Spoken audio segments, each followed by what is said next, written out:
Welcome to the Thrivers Life series, the creation of your highest and your best life after narcissistic abuse.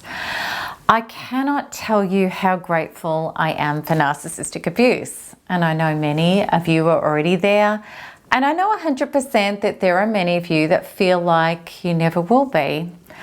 I once felt the same. However, it was exactly this understanding that narcissistic abuse was happening for me and not to me that led me into being able to create such an incredible Thriver recovery from it.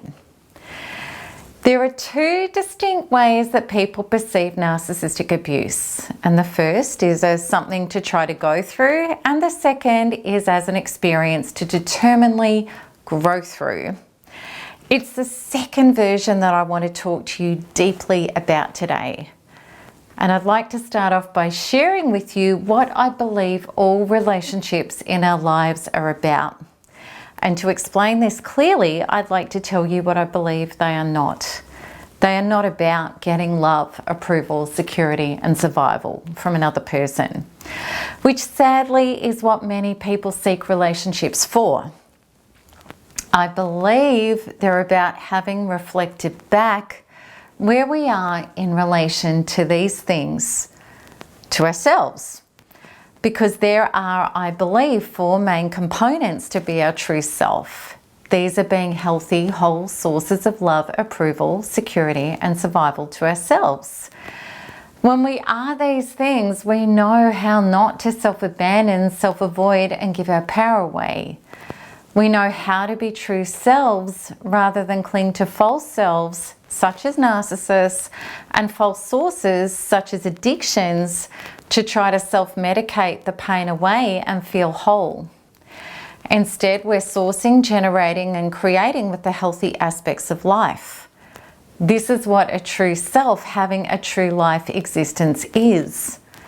It doesn't mean we get it perfectly right all the time, or that we're always going to have smooth sailing. What it does mean is when we're triggered from within or without, we know something is off. And we can heal that part of ourselves to springboard into the next highest version of ourselves. When committed to true self-function, absolutely we hit some rocky patches within our own evolution. Yet these also become the glorious grist and releases for us to go into even higher expressions of ourselves and life. What is there not to love when we live this way? All of it is perfect. In quantum law, so within, so without, there is no outside. This means every person we meet is an aspect of ourselves, allowing us to recognize where we are self-aware and growing, awake, and where we're not, where we're asleep. Missing this is a surefire way to get out of relationships thinking that we've left the painful relationship dynamic behind, only to find ourselves face to face with it again, with a different face, and usually in an even greater intensity than we previously experienced. Why?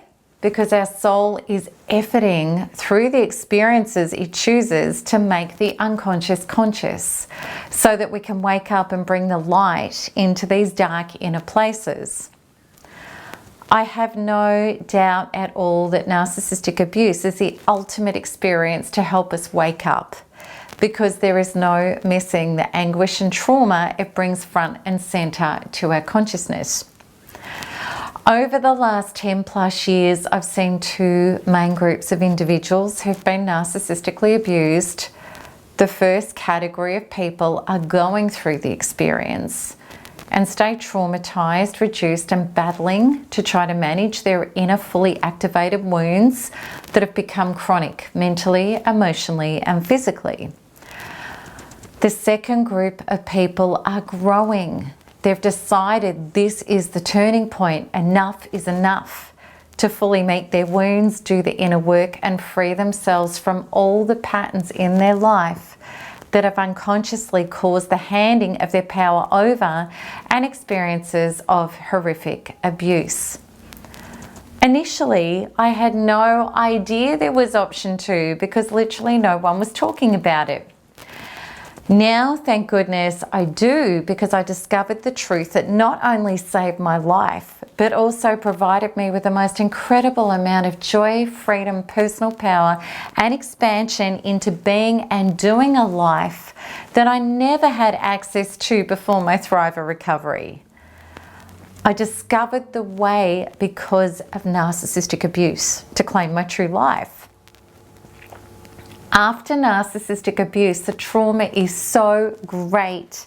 The pain doesn't end if we don't claim our true self. And we can't just go on as normal if we don't. We're now terrified, traumatized, and barely functioning and coping because our inner operating systems have been smashed and shattered into many pieces. We don't know who we are anymore or who and what we can trust.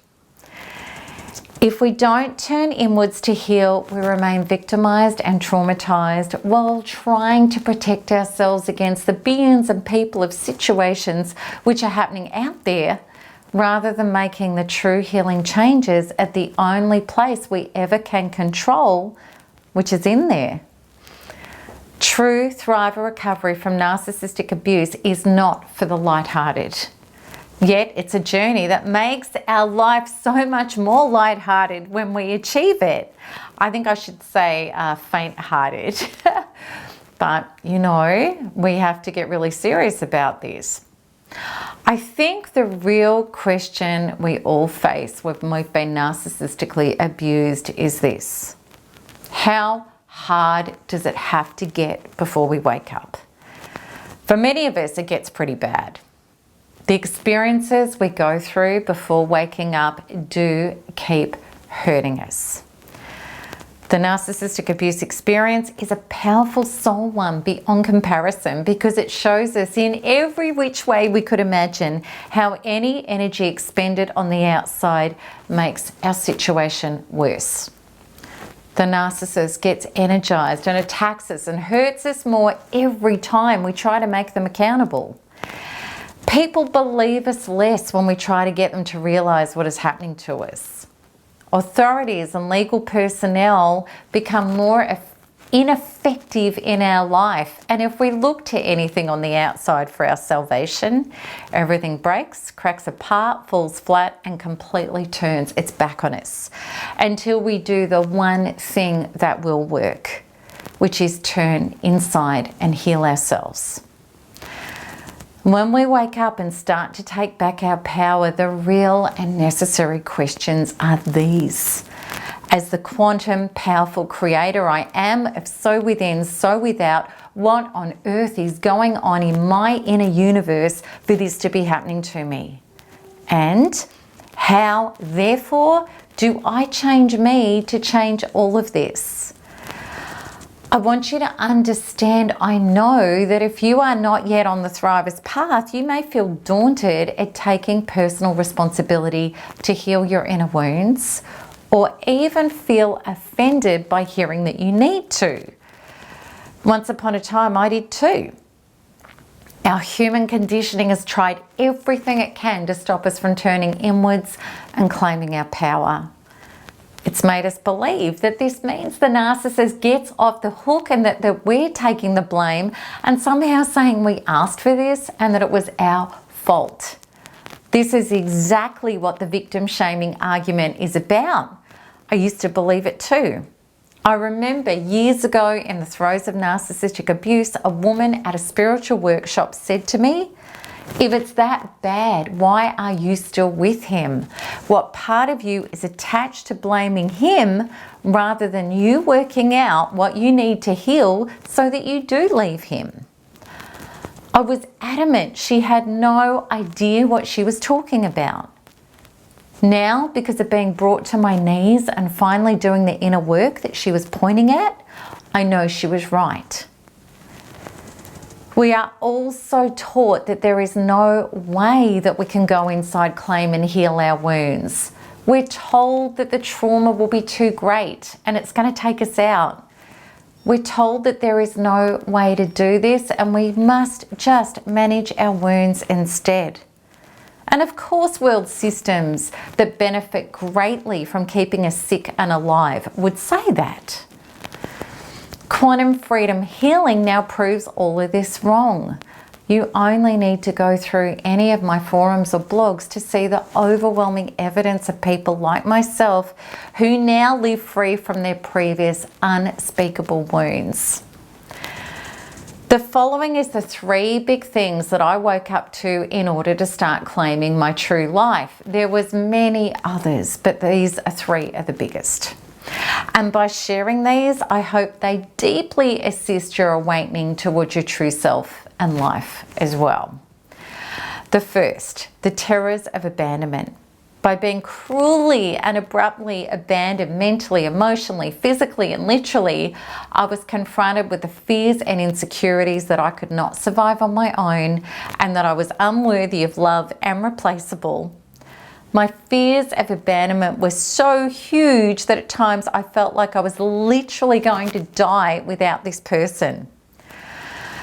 At these times, rather than having my own level of healthy self-love and inner wholeness to fall back on, I could not detach or recognize that being discarded so cruelly and unhealthily was, in fact, a tactic to hook, hurt, and control me. I played straight into this. This, of course, led to further abuse because I tolerated even more abuse to try to stay connected instead of pulling away to look after myself. I had to deeply hold and look at this or I was going to die. So I did. After healing the deep fractures within my inner being, which had set me up to be like this long before the narcissist appeared in my life as an adult, I became a loving true source to myself who knows how to generate her own life and survival. As a result, I now can easily let go of those who abuse and pathologically lie, deceive, or manipulate, and know that I am my own source of love who does not need to bargain with or cling to abuse for her survival. Number 2, accepting objectification and minimalization, which is a big part of narcissistic abuse. As a result of not being recognized or connected to as myself by narcissists, and instead being sexualized, objectified, and treated as irrelevant or unimportant, I had to deeply look at the fractures within me generating this and accepting it as okay. What I discovered was so many ways that I wasn't accepting myself and not giving myself the space and power to truly shine. Instead of doing this, I was shrinking and disappearing to feel safe. There were many responsible beliefs deep in my DNA regarding this, such as men can't accept my true self, I can't be a shining light in a man's presence, if I am my powerful self, I'll be punished and even annihilated, it has to be all about the man, and so many more. I had to deeply hold and look at this or I was going to die. So I did. After healing the deep fractures within my inner being, which had set me up to be like this long before narcissists appeared in my life as an adult, I was able to be more of myself in the presence of men than ever before. And please know this one is still in progress and I'm putting much more effort into getting totally free on this one, even as we speak now. Number 3, financial abuse and loss.